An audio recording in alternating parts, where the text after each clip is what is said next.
நேர்களே, சர்வதேச அரசியல் களத்தின் முக்கிய தலைகளின் பார்வை மொத்தமும் தற்பொழுது இந்தியாவை நோக்கிதான் இருக்கிறது, குறிப்பாக டெல்லியில்.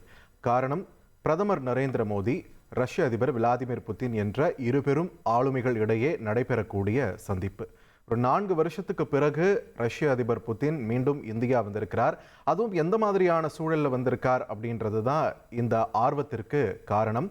ஒருபுறம் ரஷ்யாவுடன் மேம்பட்டு வந்த இந்தியாவின் வர்த்தக உறவை கேள்விக்குள்ளாக்கிய அமெரிக்காவின் ட்ரம்ப் தலைமையிலான அரசு அந்த வர்த்தக உறவுக்கு எதிராகவும் எண்ணெய் வாங்கக்கூடாதுன்னு சொல்லியும் தொடர்ந்து ப்ரெஷர் போட்டுட்டு வந்த அதே நேரத்தில் தான் இந்த வருகை இப்போ வந்திருக்கிறதால அவர்களுடைய பார்வையும் இந்த பக்கம் இருக்கிறது. அதே நேரத்தில் ஆசிய பிராந்தியத்தில் பெரியண்ணன் மனப்பான்மையோடு நடந்து கொண்டிருக்கும் சீனாவுமே கூட இந்த வருகையை கொஞ்சம் உன்னிப்பாக தான் கவனிச்சுட்டு வராங்கன்னு சொல்லப்படுது. ஸோ தற்போதைய சூழலில் டெல்லி ராஷ்டிரபதி பவனில் ரஷ்ய அதிபர் விளாடிமிர் புட்டினுக்கு பாரம்பரிய முறைப்படி அணிவகுப்பு மரியாதையானது வழங்கப்பட இருக்கிறது. இன்னும் சற்று நேரத்தில் இது தொடர்பான காட்சிகளை தான் நம்ம திரையில பார்த்துட்டு இருக்கோம். பிரதமர் நரேந்திர மோடி குடியரசுத் தலைவர் திரௌபதி முர்முவை வரவேற்று அழைத்து செல்லக்கூடிய காட்சிகளை நம்ம திரையில பார்த்துக்கிட்டு இருக்கோம். இன்னும் சற்று நேரத்தில் ரஷ்ய அதிபர் புட்டினுக்கும் இந்திய அரசின் அந்த பாரம்பரிய அணிவகுப்பு மரியாதையானது வழங்கப்பட இருக்கிறது. களம் தயாராகி கொண்டிருக்கிறது. இன்றைய நாள் பொறுத்த வரைக்கும் இன்று இரவு 9 மணி வரைக்கும் நிறைய திட்டங்கள், சந்திப்புகள், இந்த மாதிரியான விஷயங்கள் எல்லாம் தொடர்ந்து நம்ம இந்த தொகுப்பில் நம்ம பார்க்க இருக்கிறோம். என்னென்ன பேச இருக்காங்க, என்னென்ன சாத்தியக்கூறுகள், வர்த்தகம்ன்றதை தாண்டி பாதுகாப்புத்துறை ரீதியாகவும் நிறைய எதிர்பார்ப்புகள் இருக்கு. அமைச்சர் பெருமக்கள், பிரதமர் உள்ளிட்ட பலரும் அங்கே வரவேற்பதற்காக, இந்த அணிவகுப்பில் பங்கேற்பதற்காக வந்திருக்கக்கூடிய அதே நேரத்தில் இது முடிஞ்சதும், இந்த அணிவகுப்பு மரியாதை முடிஞ்சதும் அடுத்து என்னென்ன பேச்சுகளாக இருக்கட்டும், என்னென்ன நகர்வுகளாக இருக்கட்டும் இரு நாடு தரப்புலையும் மேற்கொள்ளப்பட இருக்கிறது அப்படின்ற ஒரு எதிர்பார்ப்பு இந்தியாவுக்கு மட்டும் இல்லாமல் சர்வதேச களத்தில் இருக்கக்கூடிய அனைவருக்குமே இருக்கிறது.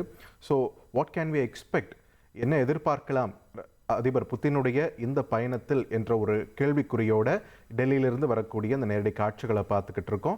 ஒருபுறம் நேற்று ரஷ்ய அதிபர் புட்டின் வந்து இறங்கியதும் புரோட்டோகாலை உடைச்சிக்கிட்டு அதை மீறி பிரதமர் நரேந்திர மோடியை நேரடியாக போய் வரவேற்கக்கூடிய அந்த காட்சி நேற்று வேர்ல்ட் ஃபுல்லாகவே ஒரு வைரலாக போயிட்டு இருந்ததுன்னே சொல்லலாம். அந்த அளவுக்கு முக்கியத்துவம் வாய்ந்த ஒரு வருகை. அதற்கேற்றவாறு பிரதமருடைய நேரடியாக போய் வரவேற்கிறதும் பல புருவங்களை உயர்த்தியது. பட் ஸ்டில் சில நாடுகளுக்கு மட்டுமே இந்த புரோட்டோகாலை மீறி பிரதமரை நேரில் சென்று வரவேற்கக்கூடிய நிகழ்வுகளை நம்ம பார்த்துருக்கோம். நிச்சயமா ரஷ்யா மாதிரியான ஒரு காலம் தொட்ட ஒரு நட்பு நாடுக்கு இந்த மரியாதை இந்தியா தரப்புல இருந்து கிடைக்க பெறுவது அப்படின்றது நமக்கு அது ஒரு பெரிய ஆச்சரியம் தராத ஒரு விஷயமாகத்தான் நாம் எடுத்துக்கணும். அதே நேரத்தில் நேற்று இரவு ரஷ்ய அதிபர் புட்டின் இங்கே ரெஸ்ட் எடுத்ததுக்கு பிறகு இன்று அவருக்கு அந்த அஃபிஷியலான இந்த நிகழ்ச்சி நிரலானது ஆரம்பிக்க இருக்கிறது. அவருடைய பாதுகாப்பை டபுள் செக், அதாவது என்ன சொல்கிறது, நம்மளுடைய ஒரு சர்க்கிள் இருக்கும், இந்திய தரப்புல இருந்து வழங்கக்கூடிய பாதுகாப்புன்றதை தாண்டி அவங்களுக்கு ஒரு இன்னர் சர்க்கிளும் இருக்கும். ரஷ்யாவின் அவங்களுடைய உள்துறை, அவங்களுடைய உளவுத்துறை, இவங்க எல்லாருமே கூட இந்த பணியில் ஈடுபட்டு அவருடைய பாதுகாப்பு உறுதிப்படுத்தப்பட்ட பிறகுதான் இந்த பயணத்தின் ஒவ்வொரு நிகழ்ச்சியும் ஒவ்வொரு அடியுமே திட்டமிடப்பட்டு நகர்த்தப்படுகிறது. அந்த வகையில் தற்பொழுது களம் தயாராகி கொண்டிருக்கிறது. குடியரசுத் தலைவர், பிரதமர், அமைச்சர் பெருமக்கள், மூத்த அதிகாரிகள் எல்லோரும் காத்து கொண்டிருக்கிறார்கள். ரஷ்ய அதிபர் புட்டினை வரவேற்க ராஷ்டிரபதி பவன், அதாவது குடியரசுத் தலைவர் மாளிகையும் தயார் நிலையில் உள்ளது. இந்தியா ரஷ்யா இடையே நடக்கக்கூடிய 23வது கூட்டு சந்திப்பு இது. வழக்கமாக நடைபெறும் சந்திப்புகளை விட இந்த வருஷம் ஒரு கூடுதல் முக்கியத்துவம் கிடைக்கப்பெறுவதற்கு காரணமே சர்வதேச களத்தில் இந்தியாவுக்கு கொடுக்கப்படக்கூடிய ஒரு அழுத்தம் தான். ரஷ்யாவுக்கு எதிரான மனப்பான்மை, யுக்ரைன் யுத்தத்தை ரஷ்யா நிறுத்தலை அப்படின்ற அந்த குற்றச்சாட்டுகளின் அடிப்படையில் ட்ரம்ப் தரப்புல இருந்தும் சரி, ஐரோப்பிய ஒன்றியம் தரப்புல இருந்தும் சரி தொடர்ச்சியாக இந்தியாவுக்கு கொடுக்கப்பட்டு வரும் அழுத்தம், அதனைத் தொடர்ந்து சமீப வாரங்களில் ரஷ்யா கிட்ட இருந்து இந்தியா வாங்கக்கூடிய எண்ணெயின் அளவு குறைந்திருக்கிறது அப்படின்ற ஒரு விஷயத்தையும் நம்ம செய்திகளில் தொடர்ந்து பார்த்துக்கிட்டு இருந்தோம். இதனால பாதுகாப்பு தளவாடத்தை பொறுத்த வரைக்கும் எப்பயுமே ரஷ்யா ஒரு நண்பன் அப்படின்றதையும் தாண்டி ஒரு நல்ல பார்ட்னராகவும் தொடர்ந்து விளங்கிட்டு இருக்காங்க. ஸோ இன்றைய சந்திப்பில் இது வர்த்தகம் சார்ந்தும் அல்லது தளவாடங்கள், பாதுகாப்பு தளவாடங்கள் சார்ந்து மட்டும் இல்லாமல் அதையும் தாண்டி இந்த எண்ணெய் விவகாரம், நேச்சுரல் கேஸ் உள்ளிட்ட விஷயங்களை நம்ம வாங்கிட்டு இருக்கோம். இது தொடர்பாகவும் கண்டிப்பாக பேசப்பட வாய்ப்பு இருக்கு. இந்த அழுத்தங்களை தாண்டி இந்தியா மீண்டும் ஒரு 2 மாதத்துக்கு முன்னாடி நம்ம எந்த எண்ணிக்கையில் வாங்கிட்டு இருந்தோமோ அதே எண்ணிக்கையில் மீண்டும் வாங்க ஆரம்பிக்குமா அப்படின்ற ஒரு கேள்வி எழுந்திருக்கு. அதே நேரத்தில் ட்ரம்ப்புமே கூட இந்த சந்திப்பை உற்று நோக்கி கொண்டிருக்கிறார் அப்படின்றது சர்வதேச ஊடகங்கள்லையும் பதிவு பண்ணிட்டு இருக்காங்க.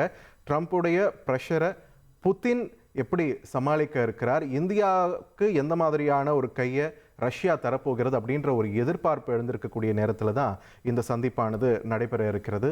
இன்று அதிகாரிகள் மட்டத்தில், அமைச்சர்கள் மட்டத்தில், அதுக்கப்புறம் பிரதமர் நரேந்திர மோடி, ரஷ்ய அதிபர் புதின், இந்த இரு தலைவர்கள் மட்டத்திலான இந்த சந்திப்புகளும் பேச்சுவார்த்தைகளும் எண்ட் ஆஃப் த மீட்டில் நடக்கக்கூடிய அந்த ப்ரெஸ் மீட்டாக இருக்கட்டும், என்னென்ன சாத்தியக்கூறுகள் இருக்கின்றன, நமக்கு என்னென்ன பலன்கள் கிடைக்க இருக்கின்றன அப்படின்ற ஒரு ஃபோக்கஸ் தான் இங்கே மெயினாக போயிட்டுருக்கு. ஸோ அதனாலவே இந்த சந்திப்பு உலகத்தில் இருக்கக்கூடிய மற்ற முக்கிய நாடுகள் மட்டும் இல்லாமல் நமக்குமே ஒரு அதீத முக்கியத்துவம் வாய்ந்த ஒரு சந்திப்பாக மாறி இருக்கிறது. இங்கே ராஷ்டிரபதி பவனில் இருக்கக்கூடிய அந்த நேரலை காட்சிகளை நாம் பார்த்துக்கிட்டு இருக்கோம். புத்தினுக்காக காத்து கொண்டிருக்கிறார்கள் இந்திய தலைவர்கள், குடியரசுத் தலைவர் திரௌபதி முர்மு, பிரதமர் நரேந்திர மோடி, அமைச்சர்கள், மூத்த அதிகாரிகள் எல்லோருமே காத்து கொண்டிருக்கிறார்கள். இன்னும் சற்று நேரத்தில் ரஷ்ய அதிபர் புதின் வர இருக்கிறார். பாரம்பரிய முறைப்படி ஒரு அணிவகுப்பு மரியாதையானது அவருக்கு வழங்கப்பட இருக்கிறது. களம் புத்தினுக்காக காத்து கொண்டிருக்கிறது. இனி செல்லும் இடமெல்லாம் செய்தி. தந்தி டிவியின் வாட்ஸ்அப் சேனலை ஃபாலோ பண்ணினா செல்ல இருக்கும் இடமெல்லாம் செய்தி. இதோ QR கோட், இப்பவே ஸ்கேன் பண்ணுங்க, ஃபாலோ பண்ணுங்க.